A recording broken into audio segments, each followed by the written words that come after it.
Assalamualaikum warahmatullahi wabarakatuh. Ya, berjumpa kembali dengan Ibu Dian dalam pembelajaran kimia. Ya, minggu lalu kita sudah membahas ya mengenai konfigurasi elektron pada kulit atom. Ya, antara lain kulit K, L, M, dan N.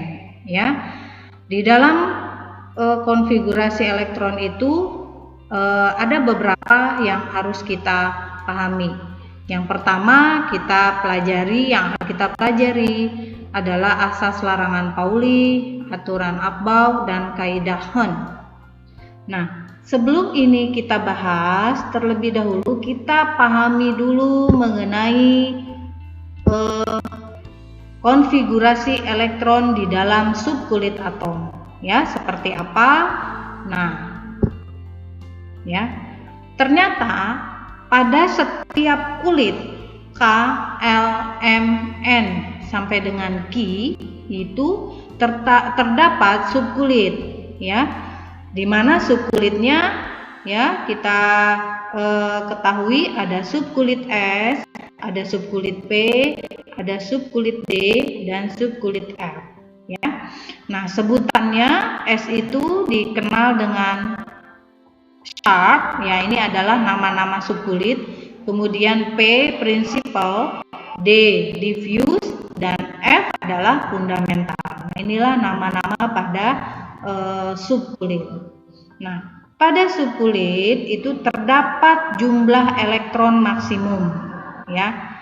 Nah, pada subkulit S jumlah elektron maksimumnya ada 2. Pada subkulit P jumlah elektron maksimumnya ada 6, subkulit D ada 10, dan subkulit F ada 14. Nah, ini dikenal dengan jumlah elektron maksimum masing-masing kulit, masing-masing subkulit ya, maaf ya. Nah, baik, kita ke slide selanjutnya. Nah, aturan pengisian elektron ini ya, kita lanjutkan kepada aturan pengisian elektron. Nah, memegang prinsip Abau. Jadi menurut asas Abau, pengisian elektron dalam orbital dimulai dari orbital dengan tingkat energi paling rendah.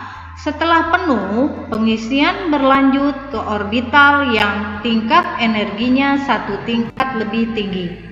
Demikian seterusnya hingga semua elektron menempati orbital. Ya. Nah, selanjutnya, nah ini adalah contoh dari Abau ya, dia sudah membuat namanya dengan diagram Muller. Ya, di mana kulit ke-1 terdapat 1 S. Nah, ini kulit kedua terdapat subkulit S dan P. Nah, kemudian selanjutnya sampai dengan kulit ke-7 ya. Nah, tanda panah ini menunjukkan pengisian elektron dalam orbital ya. Orbitalnya di sini orbital S, P, dan DF. Kemudian dari tingkat energi terendah ke tingkat energi yang lebih tinggi, di mana tingkat energi terendahnya adalah pada kulit pertama, yaitu kulit S atau dikenal pada kulit K ya. Kemudian ke tingkat energi selanjutnya ya, yang paling tinggi di sini adalah kulit ke-7 yaitu kulit F ya. Baik, kita kembali ke slide awal ya. Nah, ya ini pada kulit K ya, pada kulit K ya, pada kulit K ini ternyata ada subkulit S ya. Kemudian pada kulit L terdapat subkulit S dan P. Pada kulit M atau dikenal dengan kulit ketiga terdapat kulit SP dan D. Pada kulit keempat ya, kulit N, terdapat subkulit SP, D, F. Dan selanjutnya hingga kulit ke-Q ya, itu diperoleh S, P, D, F subkulitnya. Baik. Nah, pada subkulit K ini ya, terdapat subkulit S ya, dia ada pada kulit ke-1. Kemudian kulit P ya, subkulit P ini ada pada kulit kedua atau dimulai pada kulit yang kedua. Nah, subkulit D itu dimulai pada kulit yang ketiga. Dan subkulit F dimulai pada kulit yang keempat. Demikian dan seterusnya. Nah, selanjutnya ya, cara mudah mengingat urutan pengisian elektron dalam subkulit atom. Ya, tadi dengan diagram Muller pada asas Abel sudah diterangkan ya. Nah, untuk lebih mudahnya bagaimana? Nah, caranya seperti ini ya.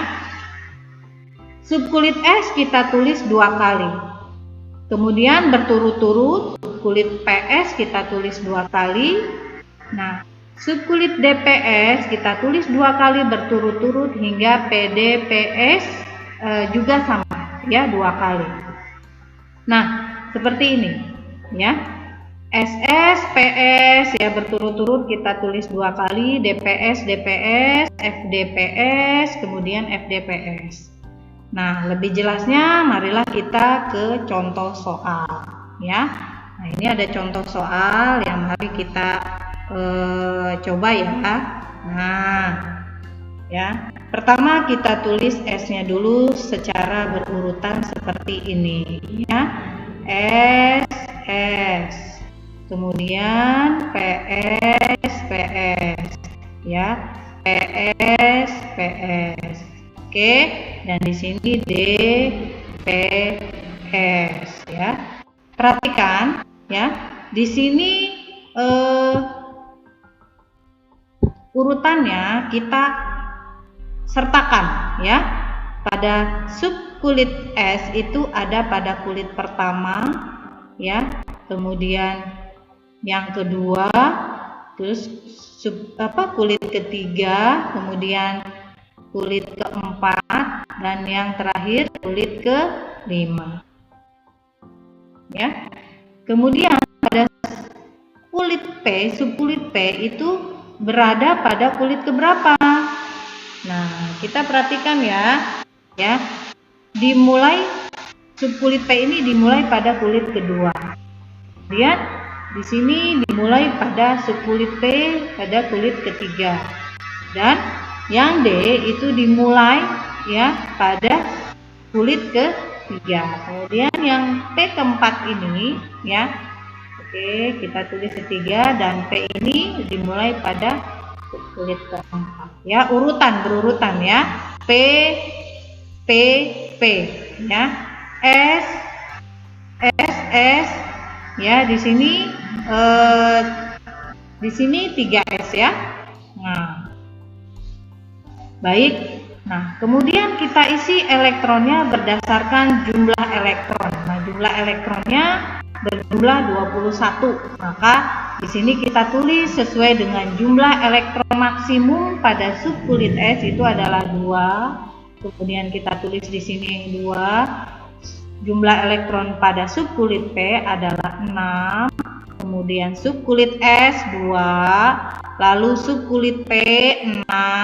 Ya, kita hitung ya, subkulit S itu kembali 2, dan yang terakhir subkulit D itu maksimal 10 ya. Tapi di sini kita harus tahu sesuaikan dengan jumlah elektronnya 21. Kita hitung ya. Nah, dimulai dari 2 tambah 2 tambah 6 10 tambah 2 12, kemudian tambah 6 16, kemudian 12 tambah 6 18, kemudian tambah 2 20. Nah, sisanya di sini 1 ya. Lalu ini tidak kita coret saja karena tidak terisi ya, kita coret. Nah, jumlah elektron maksimum sesuai dengan nomor atomnya atau jumlah elektronnya 21, maka kita hitung 2 tambah 2 tambah 6 tambah 2 tambah 6 tambah 2, sisanya 1 ya, berada pada subkulit D. Maka totalnya 21. Lalu kita tulis kembali ya, contoh berikutnya ya, Fe dengan elektron, jumlah elektronnya ada 26. Kita tulis lagi ya konfigurasi elektronnya. Nah, ini S, kemudian P, kemudian S lagi, P lagi, S, dan D. Atau DPS-nya bolehlah ditulis ya. Kalau ternyata kurang, kita bisa tambahkan ya. Jika kelebihan, ini bisa coret seperti contoh pada atom karbon dengan jumlah elektron 21C ya. Baik, kita tulis selanjutnya.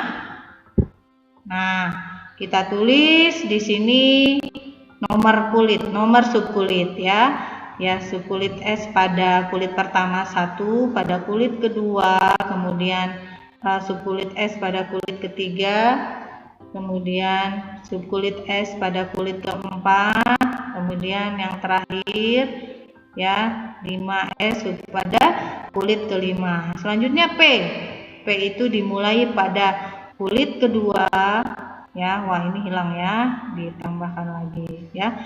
P ini kemudian dilanjutkan dengan nomor 3 dan D itu ada pada kulit ketiga.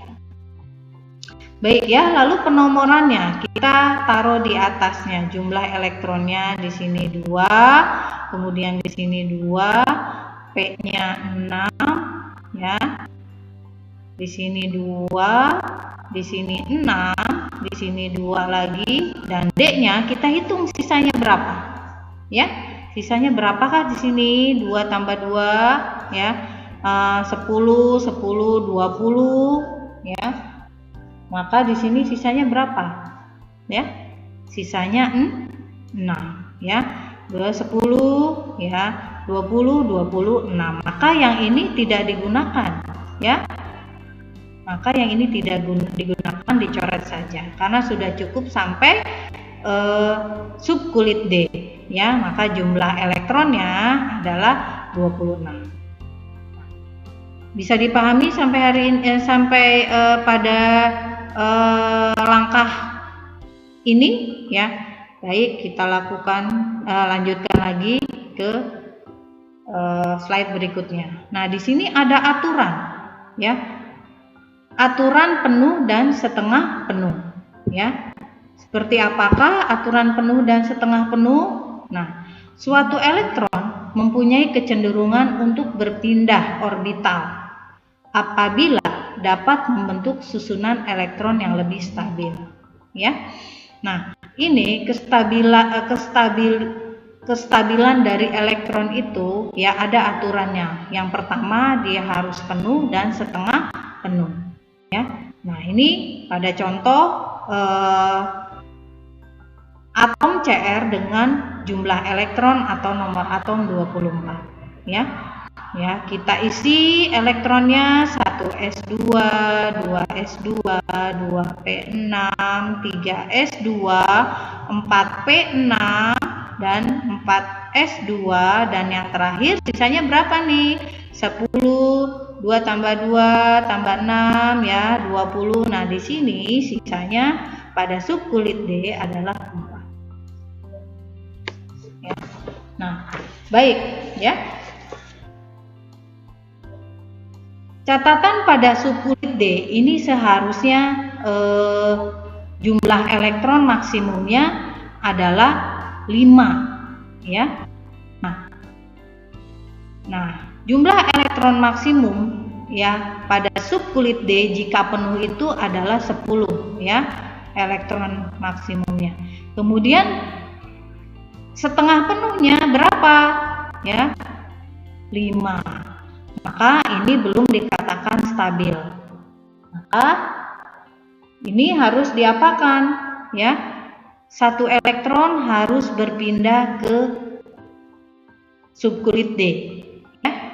Suatu elektron ya mempunyai kecenderungan untuk berpindah orbital apabila dapat membentuk susunan elektron yang stabil. Berarti di sini belum stabil dan seharusnya kulit D ini ya berjumlah 5 ya. Maka dari itu bagaimana caranya untuk supaya stabil? Maka satu elektron akan berpindah ke kulit D. Maka konfigurasi elektronnya akan seperti ini: 1s2, 2s2, 2p6, 3s2, 3p6, 4s1 karena satu elektronnya pindah ke D, maka di sini 3d5. Maka yang ini belum stabil, yang bawah sudah stabil. Lalu mana yang kita gunakan, yang atas atau yang bawah dalam penyusunan konfigurasi elektron? Maka kita gunakan yang bawah, ya.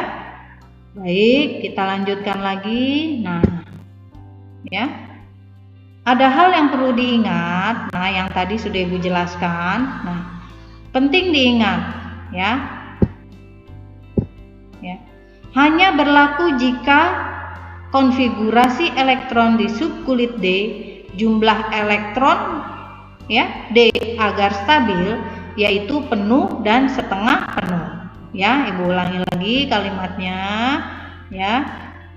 Hanya berlaku jika konfigurasi elektron di subkulit D, ya, jumlah elektronnya agar elektron D agar stabil itu harus 10, ya, dikatakan penuh, dan 5 dikatakan setengah penuh. Nah, baik, ini ada contoh soal, ya, pada CO, atom CO dengan jumlah elektron 27. Kita masukkan elektronnya: 1s2, 2s2, 2p6, 3s2, 4p6, 4s2, dan 3d sisanya berapa? 3d itu 7. Nah, perhatikan. Di sini, apakah di sini sudah stabil? Ya, perhatikan pada subkulit 4s2 dan 3d7, ya. Di sini dikatakan dia sudah stabil. Kenapa? Jika satu elektron kita pindahkan ke sini, ya, maka akan terbentuk seperti ini: 4s1 dan 3d8. Sama-sama, artinya dia tidak stabil, ya.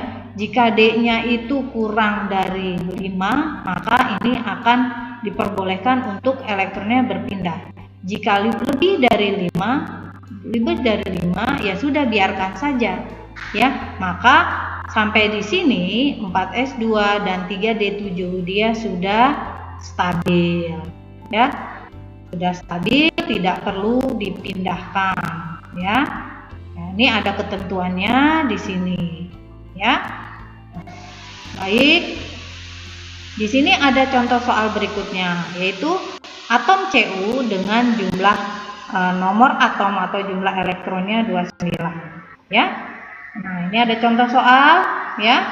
Seperti ini. Kemudian di sini ada soalnya, ya. Silakan kalian kerjakan, ya. Ibu akan berikan tugasnya, ya, di classroom, ya. Silakan nanti kalian boleh kerjakan di kolom komentar, ya, yang tepat dan benar, ya. Baik, demikian penjelasan dari Ibu pada hari ini, ya. Mohon maaf jika kalian belum paham, dan bisa kalian tanyakan di kolom komentar atau melalui WA Ibu, hubungi Ibu, ya, silahkan saja, ya. Jika kalian suka dengan video ini, silahkan klik like, kemudian berikan subscribe, lalu bunyikan loncengnya. Terima kasih, selamat siang. Wassalamualaikum warahmatullahi wabarakatuh.